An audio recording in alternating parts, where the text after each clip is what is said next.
Yeah, you Gucci. Gucci Tucci. I'm Stanley Tucci, baby. Gucci Coochie, Stanley Tucci. Sorry that you had to hear that. That's how we're starting the episode.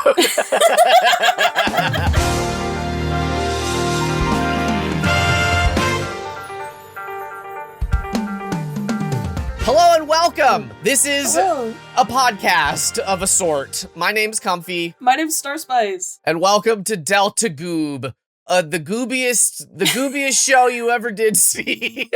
Not to be mistaken with the gloopiest show you've ever seen, that is Tennis TV Time. Yeah, as we all know. As we all know and love. Star, tell us about yourself. I am Star Spice. I am currently an animation student. I am a freelance artist online. I sometimes VTube. I do a lot of art for Comfy, especially his thumbnails. All of his DeltaRune thumbnail arts have been moi. Hell yeah. And I'm Comfy Catboy. I make theory videos and do other fun things. Well, y'all, okay, at time of recording, DeltaRune has been out for a week and a couple days. So we're still real fresh. We're feeling footloose, fancy free. There's a lot of stuff to take in. Star Spice, I want to ask you, my friend, my artist. What are your sort of opening thoughts? What are your general about the chapter as a whole? We're about to have our whole life demolished in the next two chapters, and I don't think we're ready for it. You love being upset about things, though. I do. I wish the Digital Circus finale destroyed me harder, honestly, and I kind of want DeltaRune to pick up where they fell. I just need my soul just broken apart. I need to be on the floor sobbing and gripping the TV like it's my last lifeline, okay? Or else it's getting a 0 out of 10. Or else I'm blasting it on Yelp. I'm leaving an angry comment. I will say, I think this chapter might have told us the most. And that's just kind of like we've had an accumulative knowledge of certain things building up over the chapters. But I feel like we've had a lot of hints, and this chapter solidified a lot of things for us. Yeah, it's sort of crazy to me that so many people seem to be of the mindset that the chapter 5 was filler. And yeah, I'm just like, did we play the same chapter, everybody? Like, what do you mean? Yeah, this is probably, like, the most heavy-handed chapter out of all of them. Like, I'm talking, we didn't even get to see any of Toriel in the Dark World because she was asleep. This whole chapter, Asgore was actively awake and wanted to be in the Dark World. What do you mean this is filler? Absolutely it's not. Yeah, and just all the things, I really want to dive deeper into all the stuff between Rouse and Flowery. Because I feel like, you know, upon a second viewing, that all their dialogue is really going to be a lot more impactful than at first glance. You know what I mean? Oh, yeah, absolutely. All right, so I have some general little things I want to point out. I took a few little notes of my favorite moments from the chapter. First off, Toriel hungover, eating her little toast. That was so cute, dude. When I saw it, I literally screamed. Ugh, Toriel's so cute. I don't know if you caught this too, and I don't know necessarily if I saw this in my playthrough, but there's a bit of dialogue where it sort of also proves that Chris could have gotten into the house at any point in chapter 4. Chris knows where the spare key is. And Toriel says something about that. Like, oh, why didn't you just use the spare? You know where the spare key is. Why didn't you just come in? Sort of further select. Like, there was so much discourse after chapter 4 of like, oh, is Toriel a bad mom? Like, all this stuff. And it's like, Chris had a key. Chris knew how to get inside. Not only that, this is like a common occurrence, right? This is like a really small town. Something I have a lot of familiarity with. You trust your kid to run around town and come home safe. And if they do anything, you know your friends in town are going to tell you. So Chris has a key. Chris has proven that they can get in and out of their bedroom window plenty on their own as well. So, like, there is no problem. Chris was not locked out. Chris is just giving Toriel shit because that's what we said. Toriel is not a bad mom. This is also something that, like, this comes to Chris's character arc as we've seen it, not even considering the Dark World stuff. This is something I've talked to you about plenty of times, of, like, not even counting the Dark World stuff. Chris is just going through it. We know that they went through some kind of traumatic event, that their family has since fallen apart. Their dad lost their job. Asgore's now running a flower shop, barely making ends meet, living in his own flower shop, doesn't have any food in the fridge, hasn't seen his kids in a while. Yeah, give him an egg. Give him all 5 eggs. Literally. Their parents are split up. Their brother's out of the house. They're here alone with this. And it seems like Toriel is moving on with her life and finding love with Sans. Or like, even so, just beginning to experience life without Asgore. And that's a very hard thing to go through, even as an adult. So I can only imagine what Chris is thinking as a kid, you know? Yeah. No, 100%. Like, you know, at the end of chapter 4, we definitely saw that Chris is just like, I hate I hate this. Like I wish hate this. is not what's awful. going on. I will say I at the end of chapter 5, also just spoilers for every part of chapter. It's come on. If you're watching this, it's spoilers. But like but Don't come here for no spoilers. Yeah, it's like why are you this deep into the video? Someone who's never played Deltarune in their life watching all the theory videos on it. I can't wait. Man, that was me with FNAF. But anyway, I was pretty presently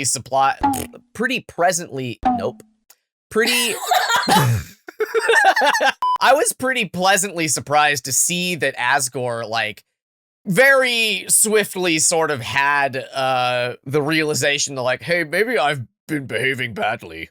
Maybe this unwanted affection situation. I had to have it happen to me before I could realize. Because wowie zowie, Yeah. I love old Gory, but man, oh man, does he make some bad decisions? Was he behaving badly?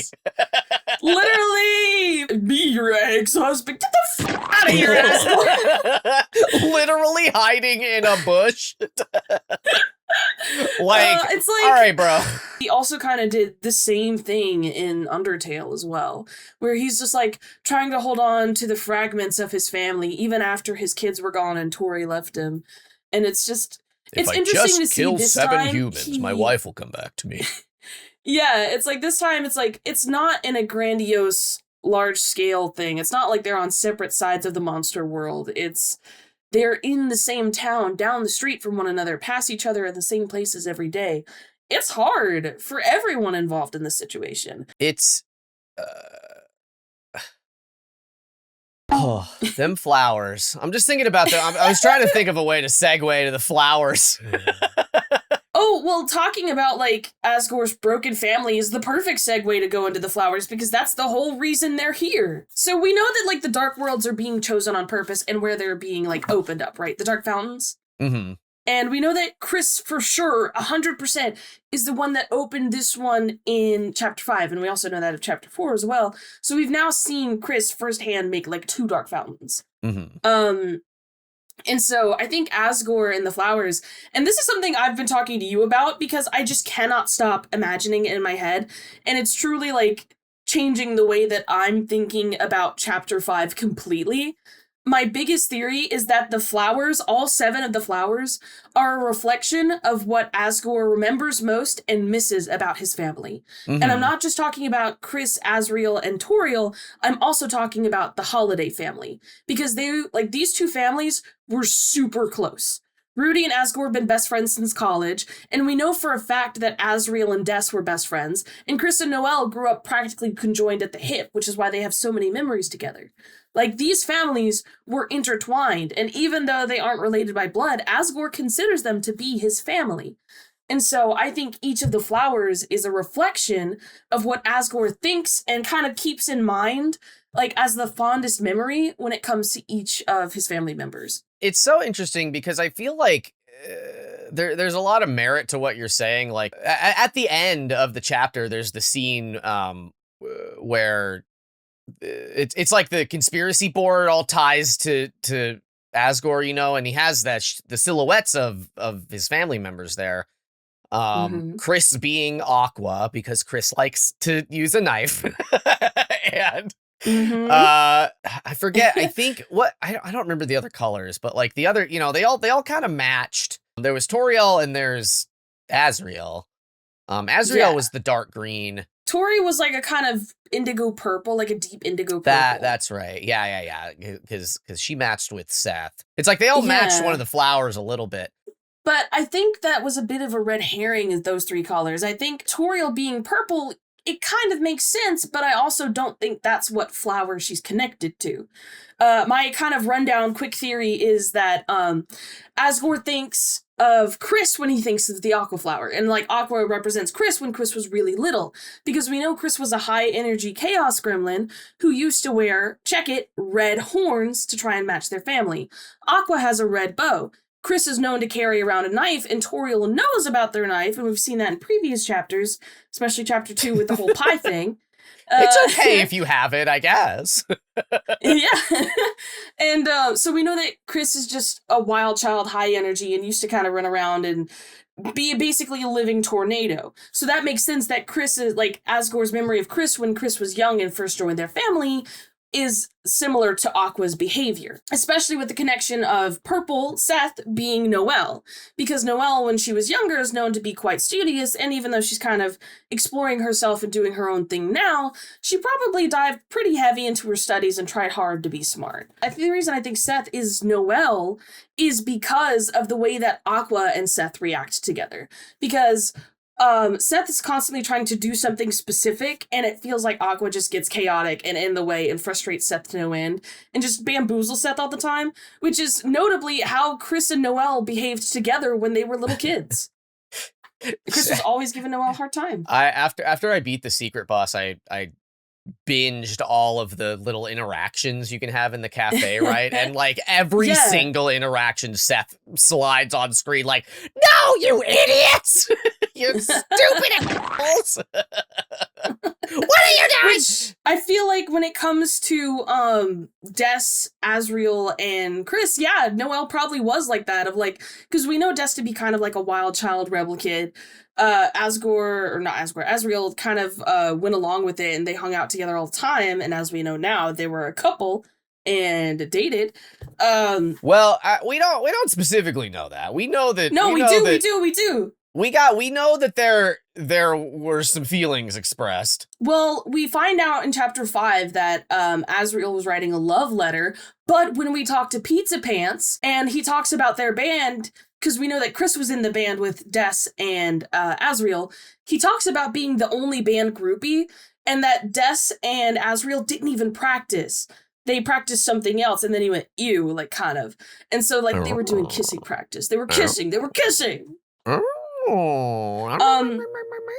Okay, so all of that in consideration, how do you feel about sort of the notion that the creator of the Dark World puts their like influence in it, right? Because there's been a lot of thoughts regarding Gerson in chapter 4, right? Where at this point, I'm seeing an amount of discourse that's just sort of people saying like, well, okay, it's going back to like, who is the knight, right? And there is a very popular new theory that the knight is some amalgamation of Chris and Noelle having combined after the events of the chapter 5 Weird Route. And I think that that's very fun and interesting. I don't personally buy it at this time. But like, and that there's like a time loop shenanigans, right? But I could see it, but like, I think the evidence is pointing sort of more in different directions. So with that in mind, people come to this line that Rousey said about Gerson and about how like, oh, sometimes, if specific conditions are met or whatever, like our loved ones will come back. And people are then positing like, well, Chris and Noelle never had Gerson as a teacher, so why would they have any real feelings towards Gerson is kind of like the idea, right? So with all that in mind, right, like we know for sure that Chris made this the chapter 5 Dark World, and we know that just because we saw it happen, but also we know that it was a planned thing because Chris hands Seth the birdly feather. Seth is the #1 birdly stan and #1 of one, in my opinion. But like, so how do you sort of feel that ties into things in your mind, like, because like Asgore didn't make this world. It's kind of, it almost was built for him in a way, if that's even how the Dark Worlds work at all, you know what I mean? So I think that the way that Dark Worlds develop and create are heavily tied into the way that Darkners are created as well. And I've been considering this a lot since Chapter 5 started and like the whole Dark World thing. And I think who makes it doesn't matter so much as where it is and what has happened there. So I feel like we've been getting a lot of hints about like soul and impressions and everything. And a lot of that comes from like the monsters' funerals themselves. So we know that when monsters die in this world, they turn to dust and they are buried with their favorite item in that dust. And so we know that to be true because Gerson's item that brought him into the Dark World was his famous little hammer in that glass case with his, with his ashes. The one he was the lord of. Yeah. Come on. That's his hammer, yeah. But I think it doesn't matter who makes the Dark World. What their intent is does have some bearing over it, because in order to make a Dark World, you have to concentrate your will into your blade and drive it into the earth. And so it doesn't matter what that will is, that's just how you create a Dark World. You have to have some sort of will, some sort of strong desire or reason to create it. That doesn't necessarily mean you'll make a Dark World for what you want. Birdly could have made a Dark World and be like, this is where we're all smart and popular, and like, there's no guarantee that's what it'll be, because it depends on the location and the events that have transpired in that location. Because not only with the items in the dust, we also kind of have the main character named Chris.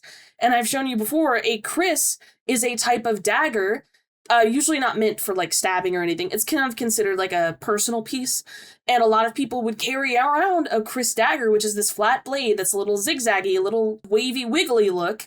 And they believed that carrying it around with you daily would slowly transfer and catch pieces of your soul and of yourself into this item, and that nobody else could use it because it was solely yours, because that was your soul attached to the item, because you carried it around with you everywhere and it was like a part of you. And I think that Chris being named that specifically was for a very important reason, not just to kind of be similar to Frisk, you know?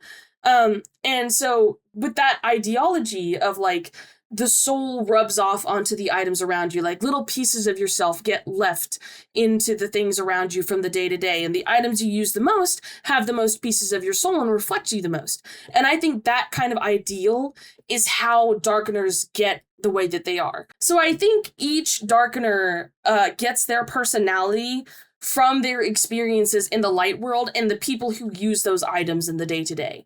And as a result, the Dark World itself is also influenced, because I think, like, as the Dark World develops from the fountain, there's kind of like a quote-unquote guardian chosen to guard the Dark Fountain. Because yes, it's a video game, and like, of course, we have to have a final boss every chapter, but it's interesting that every single boss we fought has actively sought to keep us from closing the Dark Fountain, until in the end we convince them otherwise or defeat them and do it anyway. So I think it kind of creates a guardian to protect itself in a way. And that guardian is connected the most with the will of the Dark World, and that the will of the Dark World is crafted by the world around it as well. Okay, I guess how do you reconcile that kind of with Susie's Chapter 4 Dark World? You know what I mean? Think that part of the reason the Dark World kind of looks similar is because it is in the same place with the same objects. Part of the reason it isn't as clear is because Susie's will is solely to see Gerson, who is not there anymore. He was not brought back when the second Dark World there was created, and that's because the first Dark World had to have been created with connection to Father Alvin, because that is his father. I think it's possible that Father Alvin was the one who opened that Dark World, because we know that Father Alvin left the crystal for Gerson. The church? You think Alvin did the church one? Yes, I do. And I think that the whole reason that Alvin did the church one is because whoever is setting up these Dark Worlds around town or telling Chris where to go and what to do and working with or is the knight is also trying to convince other people in town to help them. I think they tried to convince Father Alvin to open the Dark World, or at least let the Dark World open in the church at the very least, because Father Alvin knew about it. That's why he had his father's dust and the hammer. in his office. So this is a pretty big swing, Star Spice. It's something I've you're been saying thinking about that for a long Alvin time. is maybe the knight. No. I don't think he's the knight. I think the knight is trying to convince people in town to help. And I think Father Alvin was one of the main targets because of his father, Gerson. I know it's a hot take and it's traveled to That's a very pretty different hot take. I wasn't expecting you to put such a sizzling hot take on my platter right now. But it makes sense, because why else would Father Alvin's dad's, remains be in the church, in his office, and there just happens to be a dark world there? Okay, so if just so we're just to have a basis to stand on, I'm a Des Snyder, but I don't think that I think it's just Des's body and not Des's soul or consciousness, right? So we know Carol's involved in some way, and if Des's body is involved as the knight, perhaps, right? Then Carol can kind of be the mastermind, or kind of be doing a lot of plotting around town, right? And she's the mayor, so she's got influence. So I almost wonder if maybe, she talked to Alvin, convinced Alvin to, because it almost seemed like there's a lot of dialogue where he's praying in front of Gerson's grave, or he's just standing there. And when you walk away after talking to him, he's just like, is this truly the right thing to do? Or he says something like that. And then later we see the what equates to a dead body in the, in Hometown world. And that's what I'm saying, is I think someone convinced him to be a part of that. I don't think he was already a part of the scheme. I could see that person being Carol, is I guess what I'm saying. Yes. To just be part of the plan. But maybe Alvin doesn't really know anything. I think he was an unwitting test subject in a very complicated game. Because he seemed pretty surprised that the church was all trashed in the morning. Yeah, he did. And like I said, him making the Dark World is a long shot. I think someone who's very familiar with the church made the Dark World, which is why it was so stable the first time. And because Susie's never really gone to church there, that Dark World doesn't really have the connection to be as stable, which is why hers is all over the place and kind of like a bad reflection of the first one. I think that's a more succinct way of saying it. Yeah, I got you. From this, I'm a caca.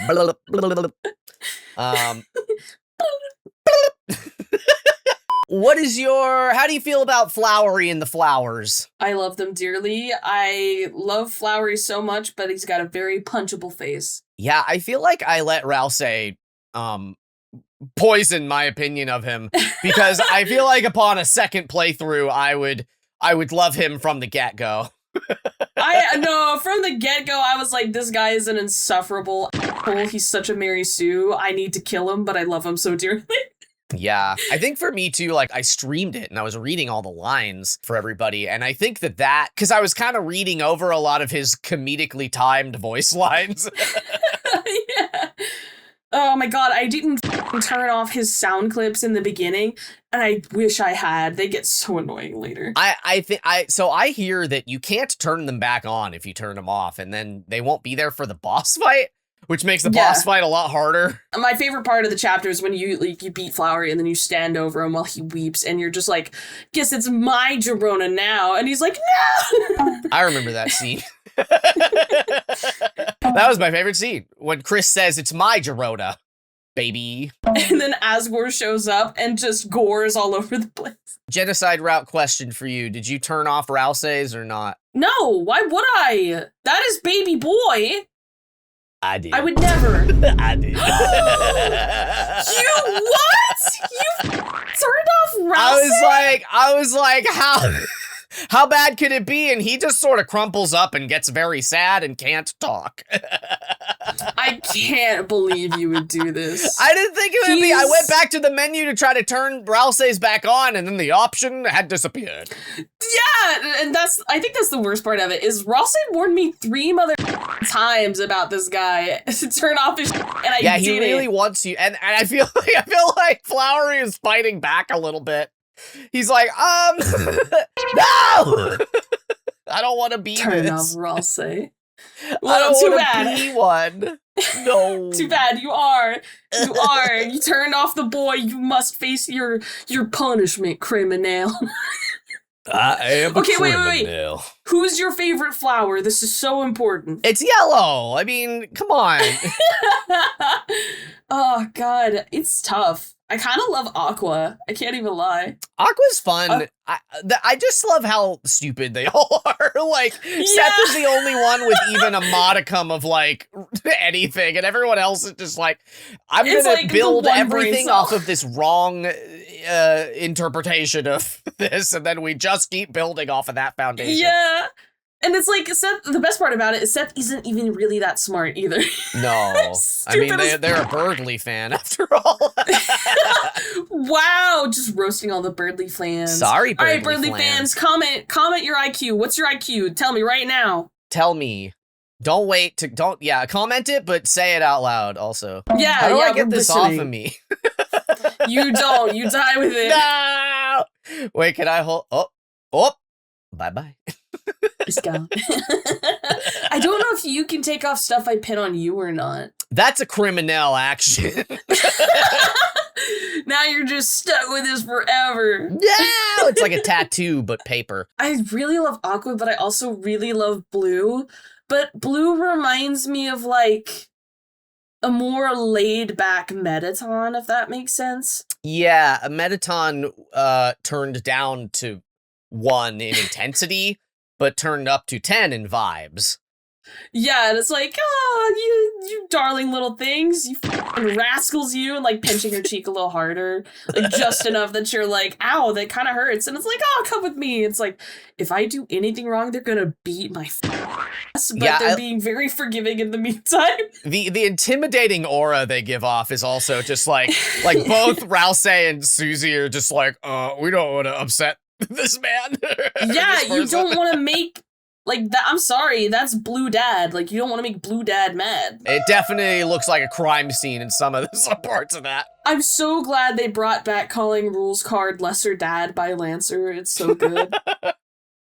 Oh my god, at the very end, I don't know if you caught this, but Lancer's on top of Rules' shoulders as they're putting up the Welcome Noel banner. It's so cute. Oh my god, really? Yeah. I think one of my favorite moments between them was all the way back in, like, chapter 1, when you're in Rules' shop and you're talking to him about Lancer, and he's like, yeah, I'm forced to take care of this weird-ass kid, it drives me nuts, and I don't really like him. How is he, by the way? Is he? Like, okay. That's his kid, man. Yeah. I also love that Queen has fully taken on the moniker of becoming Lancer's mom and, like, the group mom. It's just the best. So I had a little bit of FOMO, I'll tell you what, because I don't know about you, but I gave Mettaton the TV, like, Me in too. chapter, I guess 4. You can only do it as early as 4. Of course! But that meant that Mettaton wasn't there not Mettaton, that Tenna wasn't there in Castletown for me to say that really funny line about flat screen TVs. Yeah. And, like, I found out about that later, but I was like, you know what? That's okay. I would rather miss Tenna in Castletown than to have Metabluke cry. They don't deserve it. To I not love have that, any Kibble to watch. Yeah, and I love that they've kind of brought back and, like, reconfirmed the whole, like, ghost family thing. Because you have Napstabluke, who's the cop now, and it's just kind of like the, oh no, cousin. And then you have, like, Mettaton, of course, who used to be really shy and stay in their room, and in Undertale, of course, became Mettaton. But I feel like it's really cool that in this world we get to see that part of their journey with Tenna. Mm-hmm. Of just, like, discovering this piece of themselves that they never had before. Same with Mad Dummy, who is now featured again as Pink, aka Mad Mew Mew. And it's just really, I think it's really interesting that we kind of get to see everything that happened to them in the past in Undertale that we're seeing the after effects of happen to them in the present in Deltarune. It's sort of like they're destined to always do this. Like, Asgore and Toriel are destined to always have 2 kids and then split up. And, like, Alphys and Undyne are, like, destined to always be, like, kind of a defender and a, like, smart teacher and end up together somehow. Or like Metaton's always destined to find out that they're a performer, and like Mad Dummy is always destined to become Mew Mew, stuff like that. It's really interesting to see how like these events happen in both universes that are so fundamentally different. It's like they're meant to happen and always will. That really segues very nicely into one of the next sort of topics I wanted to broach. The fact that the flowers and the human souls from Undertale are all pretty one-to-one right now is like baffling to me, I guess. It was so unambiguous, like, hey, this is these flowers are straight up the human souls. They have all the same attack patterns, they got all the same, all of it. And up to this point, like, I feel like there have been many similarities between the Undertale and Deltarune versions of different characters, right? But this is like another level, in my opinion. So I don't know. Do you have any thoughts about that?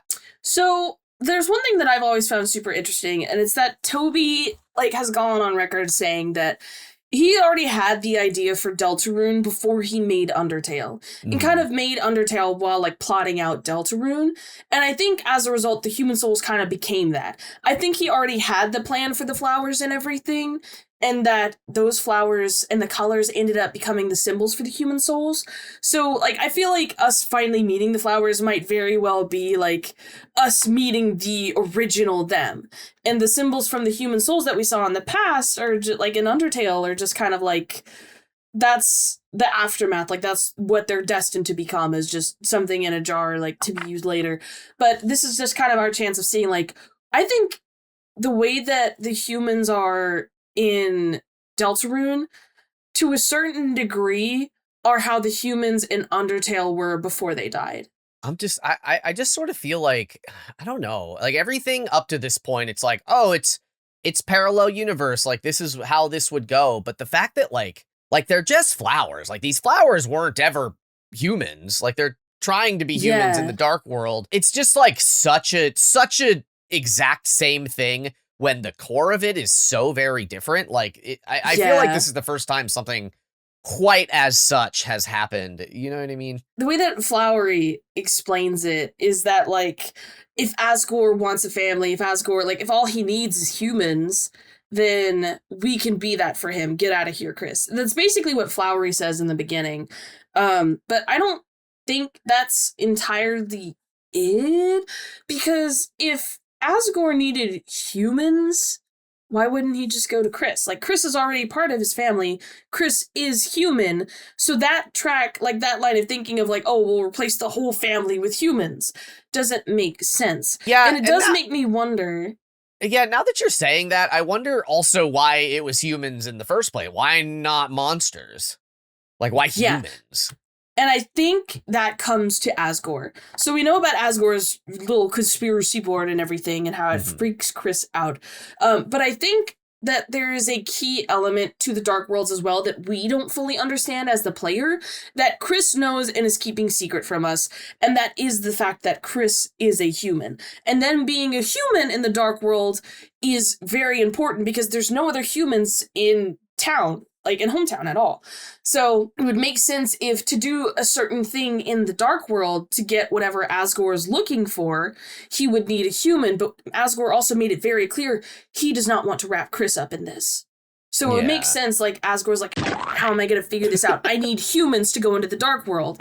And the flowers are like, okay, we'll be your humans. And it's like, that's not how this works. They need a human soul because only a human soul can do this. I think Chris being able to remove their soul, first of all, shouldn't happen because now we know that Chris will die if they go without us too long. But they're not supposed to be able to do that, just like we aren't supposed to be able to control someone in another universe, you know?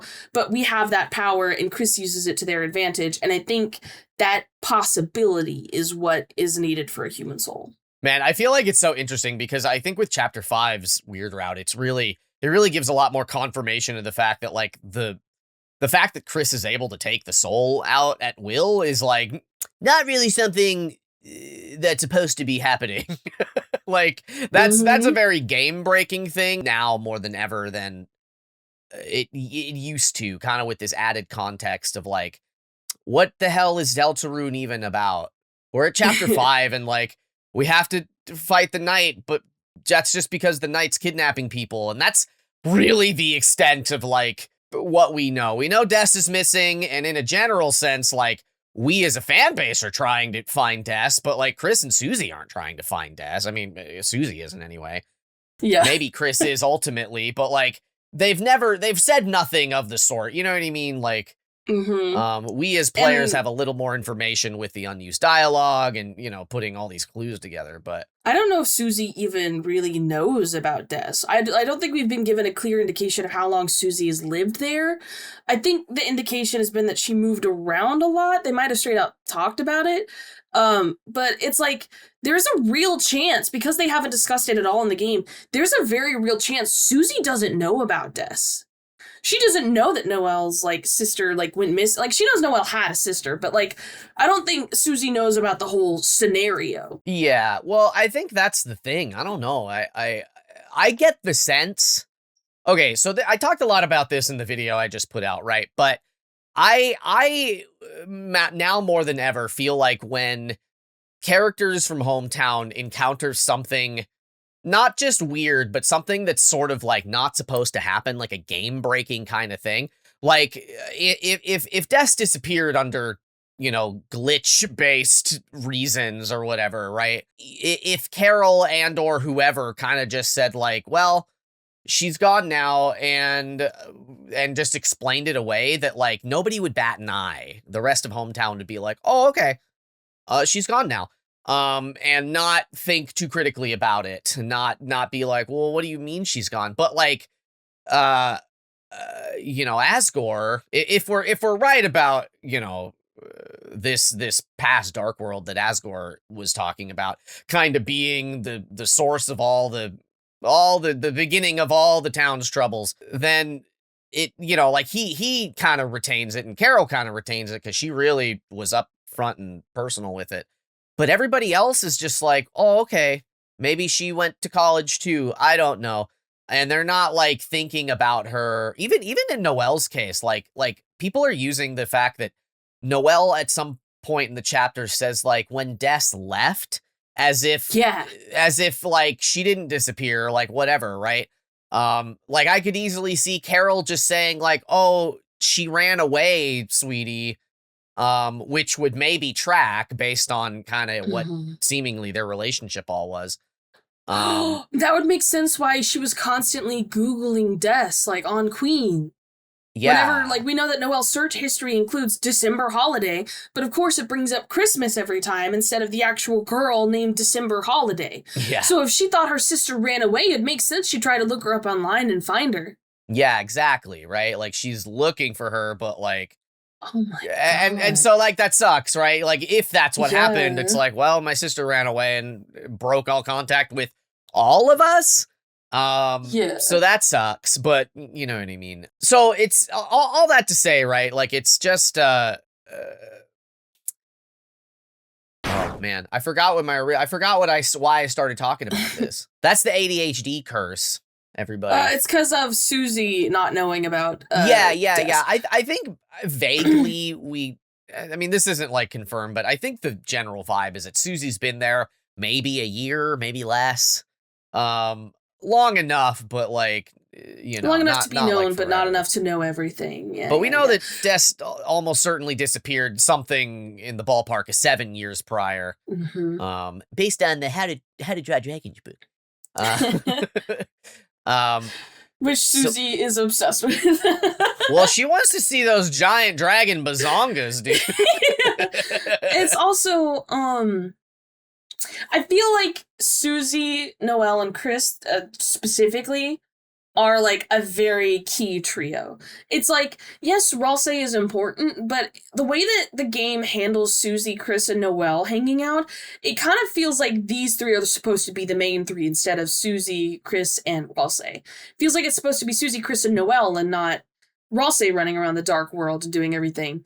Because Noelle also has a propensity for like magic, which we know, you know, through the weird route, but I'm sure she could learn some not deadly spells in the good route. And I think kind of that's something that we might see, and I'll talk about more later, is Noelle's handling of the Dark World in a good route in Chapter 6. Yeah, fingers crossed. I hope that's not all setting us up for emotional Heartbreak. damage. You know what I mean? Oh, there's gonna be so much emotional damage. Like, oh, Noelle's gonna show up. Like the ending of Chapter 5 was oddly like uncharacteristically positive. No specific cliffhanger, so to speak, for kind of the first time. Really? I Which kind of really felt the opposite, actually. Yeah. It didn't feel. It felt falsely positive to me. Well, I guess that's what I lighting- mean. Like so I'm worried that there's gonna be the old Something switcheroo, awful. like right at the beginning. Like, oh, Yeah, Chapter 'cause, 6, like- we're gonna have Noelle with us, and then I don't know, maybe she gets Noelle captured has by a the complete night. breakdown. Yeah. I think so. Like the way that the light frames Chris and Susie before Susie goes into the dark world in the closet, the way that that is framed isn't a comforting darkness. It's not like, oh yeah, I'll see you tomorrow. It's like, hey, don't be upset. Noelle's gonna join the team. And you can tell, like, Chris is upset about this. Like, we don't get any lines or any musical cues or anything that indicate otherwise, but the way that Chris is still standing there after, like, the sequence in the dark world where they're getting ready to welcome Noelle, Chris is not happy about Noelle joining the party. And I think that's because one of Chris's main goals is to keep Noelle out of the dark world completely. I don't think she was supposed to be there in Chapter 2. I don't think Chris anticipated her being there in Chapter 2. And I don't think Chris was happy about it, especially given how Chris reacts in the weird route. I don't think that's just because of us taking control of Noelle as well through Chris. I think they're also upset because now Noelle is involved in this and they don't want Noelle involved to any degree. So going back to what you were saying a second ago about kind of the three of them being a trio, I think it's really interesting because, like, we can't read Susie's mind, but we can read Noelle's mind. And she's the only character that's true of. And it seems very, I don't know, like it's, I'm sure most of us playing it didn't really bat a second eye the very first time playing Chapter 2 when all that was going on. But like, because it's just like, oh, okay, I don't know. It's like a regular video game thing to maybe read the minds of your party mates or whatever. But then, of course, we're doing the Venture Brothers style thing of extending that to its logical conclusion in a reality based thing. But all that said, right, it's like, okay, but why though? Like, why can we read Noelle's mind and we still don't really have a good answer for that? Because I'm pretty sure that remains true throughout. Yeah, it does. You just made me think of something that you and I mentioned early on, and when like Chapter 3 and 4 came out, and we were yapping about it then, and we were like braining super hard every day. Like, you guys, you gotta understand, him and I were texting novels to each other in theories. Like, texting I'm like, yo, for listen to hours this. back and forth, and just in like a whole 5-page essay. But I think we talked about this very briefly, and it's kind of stuck in the back of my mind, and now that we're talking about it again, I'm thinking about it again. The original Fun Gang theory, which I don't remember all the details of, but the gist of it is that the original Fun Gang was like Des, Asriel, and someone else in the dark world, like right? Sham, Maybe Sham. probably. Yeah. And so this is like the new Fun Gang or the new squad or whatever. But that's really interesting because I think you and I talked about like maybe Susie isn't the Lightener that they're talking about in the prophecy. Maybe she isn't the girl with hope crossed on her heart. And maybe it was actually supposed to be Noelle, but we still needed a second Lightener to get through the world because we see that there are some puzzles that take all three of us. And if you go with just Chris and Rossa, it's not going to happen. So maybe Susie was taken as a sort of Noelle stand-in to keep Noelle out of harm's way. Because, like, I don't know how I feel about, like, the whole night or where this is going or what I think is going to happen. I've got some loose theories, but there's a lot of possibilities. And I feel like my overall consensus is that the goal of this entire endeavor into the dark world is to find and bring back December Holiday. Regardless of who is involved, whether it's Carol or Rudy or who the knight is, Chris is involved somehow and is trying to help, and I think that is the ultimate goal, because Des is such a fundamental centerpiece of the entire game, and, like, we still know kind of a little bit very few like details about her. Yeah. And I think that's the ultimate goal of all of this.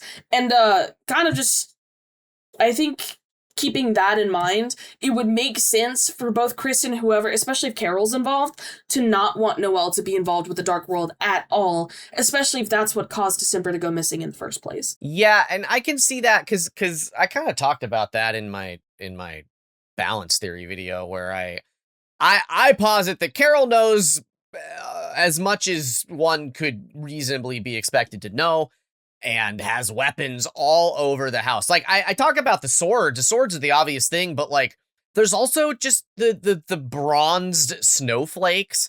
Like those are throwing stars now. Improvised weapons. There are weapons everywhere in the house, and that's very striking to me. Like, why does she need so many weapons everywhere?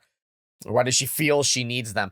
And I feel like there's something to that, but I don't know. Like I agree with what you're saying. Like for the longest time, like the prophecy felt, like I kind of still hold true to this belief now, but like, just that, like, here is what the prophecy says. There are because it's vague, there are multiple ways that this could be fulfilled, if that makes sense. So it's like, the girl with love crossed on her heart.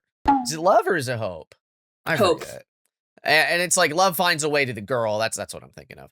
And it's just sort of like, okay, well, that could mean that Susie and Noelle kind of get together, or that could mean that we're putting a human soul into Noelle with a thorn ring or something, right? And of course, chapter 5 made all that stuff kind of almost seem irrelevant, but like, I don't know. I still feel like there's a lot of that sort of thing. Like if previous Fun Gang theory is sort of real, which I don't know, with Asgore saying that, there were Dark Worlds opening all that time ago, and even Rousey being confused, like, I thought the knight was only supposed to show up with the heroes, because Rousey seems to know everything, and that line felt genuine. That didn't feel like he was hiding something.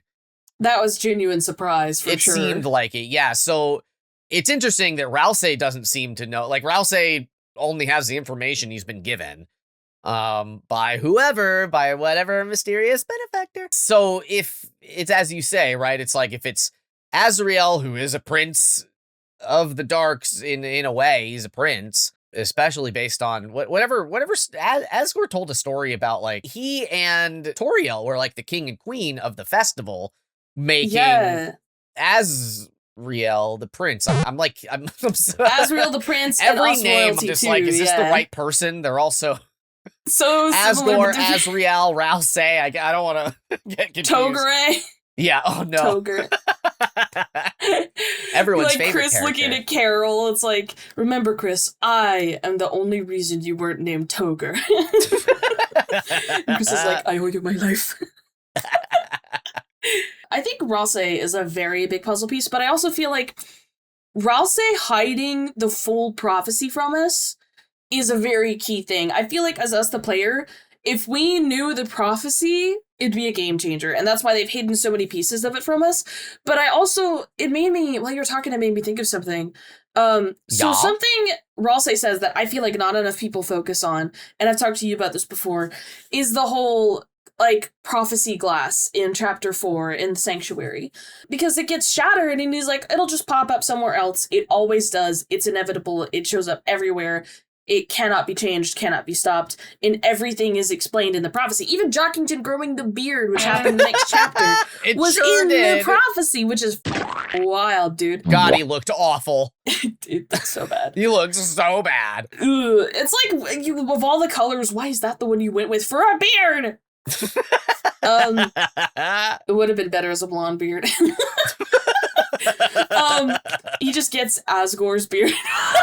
Asgore wakes up shaved the next day. He's like, oh, well, your little friend needed help. Like, how could I refuse? But I think it's worth noting that the prophecy does, like, show up everywhere, and it is inevitable.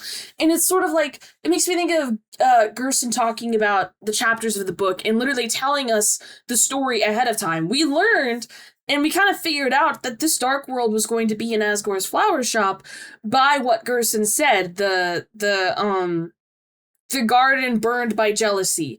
And Rosse hates Flowery the entire chapter. And we're all sitting here thinking, oh my god, Rosse is gonna catch the place on fire and burn the place down. He's going to kill Flowery, like genuinely. Because there was a couple of moments where Rosse used fire attacks that I legit thought the fire was going to spread. It scared the fuck out of me. And there's a couple of like beat moments like that where like even when Flowery and Rosse are having that conversation, Flowery talks like, you want us to beat you, right? You want me to succeed because then that means the prophecy can be changed. And like Rosse's like, you know, if I really wanted to, I could burn you down in an instant. And it's like, there were so many clues that the whole place was going to catch on flames. Like I genuinely thought Asgore's flower shop was going to burn to the ground. And the fact that it didn't is interesting. And I feel like it might have in a different way because it always succeeds. And I feel like just because it didn't happen in the Dark World, there's still a very real possibility that Asgore's flower shop is going to get caught on fire. I think it's one of those things that like, you know, we in this instance can just take burning with jealousy as the, you know, the non-literal, like an exaggeration. But like keeping us on our toes the whole time. Yeah, like, literally.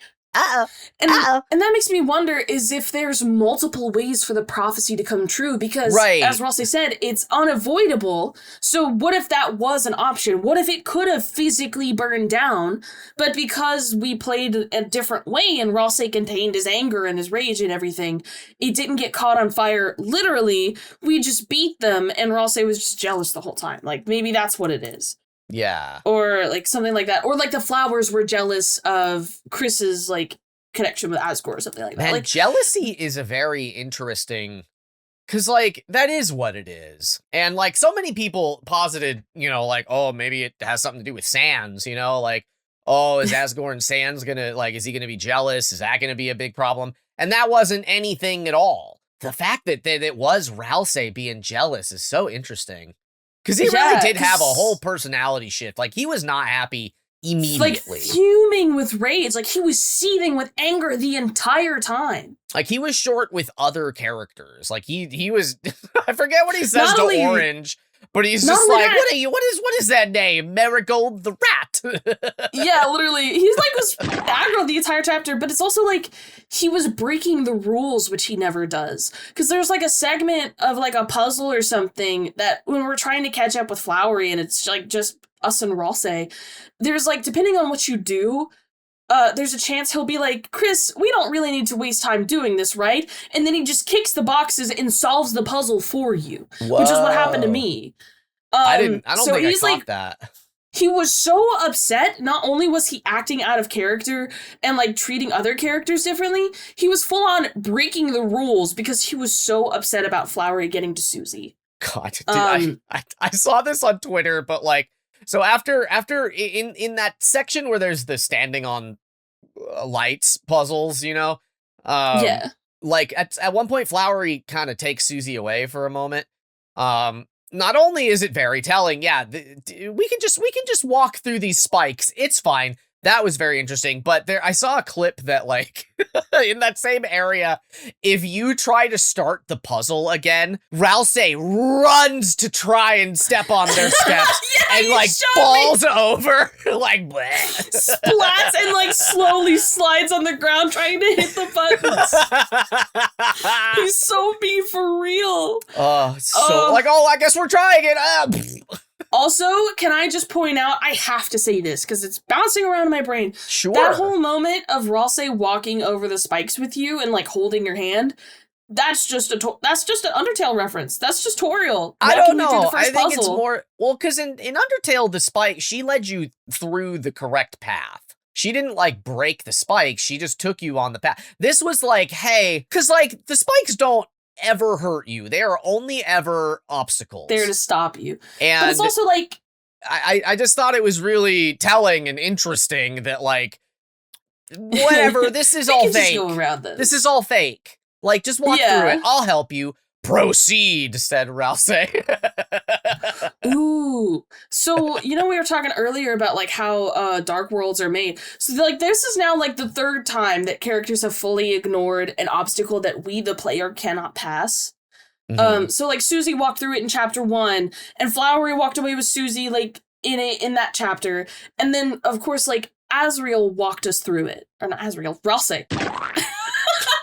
Vine Boom. It's hard. Vine They're Boom. all I failed as a fan. I'm a this fake way. fan. If I f up once, I'm a fake fan. It's over. Podcast over. It's so Jerover.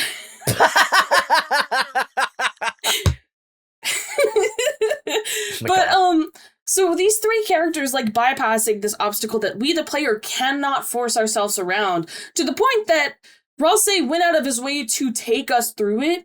I think it's because Rouse knows otherwise we wouldn't be able to, and that's because we, the player, have to follow the rules of this game, while the characters in it know how the rules operate and can kind of change things a little bit as they need. Hence, like, Flowery doing infinite money in that chest in the beginning, or like faking out his stats hardcore, and like Rouse being so mad about it. It's so interesting because, like, it's as you say, I don't know that the other 6 flowers could have done that. Something about Flowery having the most dark world, being the boss of the area, he just sort of seems to have extra powers that he was definitely abusing. Like, it's interesting to kind of see, like, well, they're not really an object and they're not a person. They're this in-between thing, which they state very loudly and proudly about. There's so much we have to work with just based on vibes and alone, but like, yeah, it almost makes you feel like, well, the regular, like Queen and King and Tenna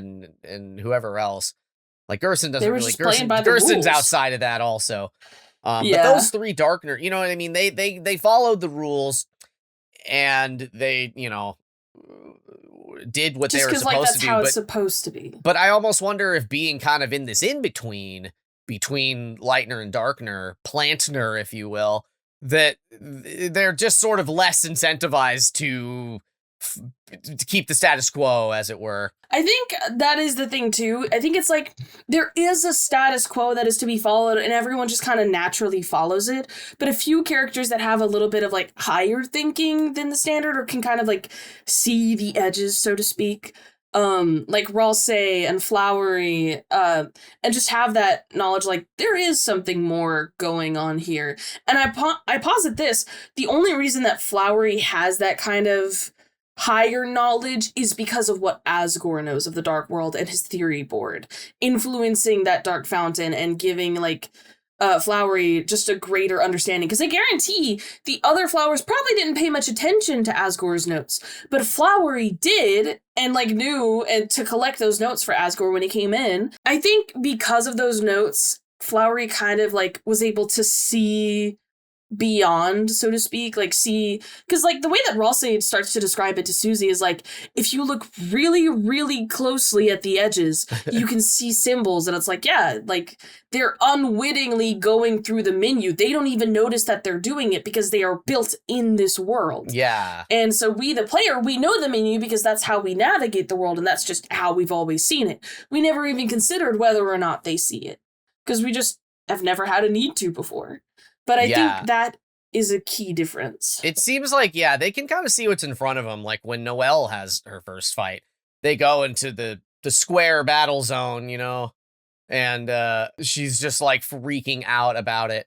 But beyond that, it's like, they can't see their own menus. They're just doing what Chris tells them to. All the party members, and Chris is telling them to do that because we're telling Chris to do that. It's like, I thought it was very interesting. I wouldn't have ever assumed they could see the battle menus, but, like, the fact that they kind of sort of can is if they kind of really a game hard. changer. Yeah. And so it's like, okay, so all these characters do navigate the world as if they're in a game, but they don't actively perceive that. It is like a passive. It's sort of like you're so used to seeing your nose and your peripheral vision that you don't notice it until you think about it, and then you can't not notice it, I think it's that kind of situation, which is really interesting, and it makes me wonder, so how the f*** do Flowery and Rouse know all of this and can see and understand, like, the rules of the world? And it makes me wonder if it has to do with the type of dark fountain they're made in. Because Ralsei, to our knowledge, is the only one with a pure dark fountain. The rest of the dark fountains have to be closed because they were made, like, haphazardly, and the reason that all the other darkeners can stay in Castletown is because their fountain is made of pure darkness. But that's only per Ralsei, right? Like, I just don't trust Ralsei, like, at all. I feel like all the information from Ralsei has to be taken with every grain of salt available. Here's why I think that is true, though, is because, like, it's true. No other Darkener has turned to stone in Ralsei's world, but not only that, Ralsei's world is straight up changing. So where in other Dark Worlds, we have a clear, distinct theme and everything going on that's kind of connected to the location that they're in, this is a empty, like, school closet. You would assume that it would have some kind of school supplies, especially since Alpha sent you there for chalk. So how is there no items in there and no Darkeners in there besides Ralsei when we first join? Unless that closet, and, you know, it makes sense if that closet was cleared out to make that dark fountain. Which I would kind say of like home base for Chris. Likely. I mean, this is all kind of like I think that we're told what we need to be told to kind of just like, oh, that makes sense. Keep going. And then we don't think about it. But like we are not allowed to access the dark fountain at Castletown. Like he actively locks us out. Yeah, it's almost presumably behind that middle door with the 6 angel wings on it. Yeah. But like it seems pretty likely that probably the knight set that up, and there was an amount of prep to be had. Because I've always been of the mindset that like from day one that we enter the game, you know, as a player, like Chris knew what was about to happen and it has been playing along the whole time. They didn't wake up surprised and then have to figure out what happens next. They knew ahead of time, right? Yes. And so to that end, like, yeah, it's as you say. I think that the closet definitely seems to be closed ahead of time, emptied out ahead of time. There's still that one classroom we're not allowed in. So potentially a lot of stuff could have got stored there, but it's not like the closet was locked or anything.